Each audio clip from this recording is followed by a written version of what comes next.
ಒಂದು ವಿಷಯವನ್ನು ತಿಳಿದುಕೊಂಡು ಅದನ್ನು ಬೇರೆಯವರಿಗಿಂತ ಉತ್ತಮವಾಗಿ ಮಾಡುವವನು ಅದು ಕೇವಲ ಬೆಳೆಯನ್ನು ಬೆಳೆಸುವ ಕಲೆಯಾಗಿದ್ದರೂ ಅವನು ಅರ್ಹವಾದ ಕಿರೀಟವನ್ನು ಪಡೆಯುತ್ತಾನೆ.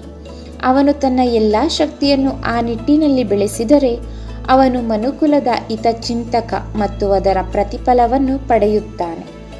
ಯಾವಾಗಲೂ ಹೊಸ ಮತ್ತು ಉತ್ತಮವಾದ ಜೀವನವನ್ನು ಮಾಡುವ ಉದ್ದೇಶವನ್ನು ಹೊಂದಿರುವುದು, ಆದರೆ ಅದರ ಬಗ್ಗೆ ವಂದಿಸಲು ಸಮಯವನ್ನು ಕಂಡುಕೊಳ್ಳದಿರುವುದು ಎಂದರೆ ನೀವು ಸಾಯುವವರೆಗೆ ಒಂದು ದಿನದಿಂದ ಮುಂದಿನ ದಿನಕ್ಕೆ ತಿನ್ನುವುದು ಮತ್ತು ಕುಡಿಯುವುದು ಮತ್ತು ಮಲಗುವುದನ್ನು ಮುಂದೂಡುವುದು. ನನ್ನ ನಡತೆ ಮತ್ತು ಅನುಗ್ರಹಗಳನ್ನು ಸುಧಾರಿಸಲು ನಾನು ನಿರಂತರವಾಗಿ ಪ್ರಯತ್ನಿಸುತ್ತೇನೆ, ಏಕೆಂದರೆ ಅವು ಎಲ್ಲವನ್ನೂ ಆಕರ್ಷಿಸುವ ಸಕ್ಕರೆ.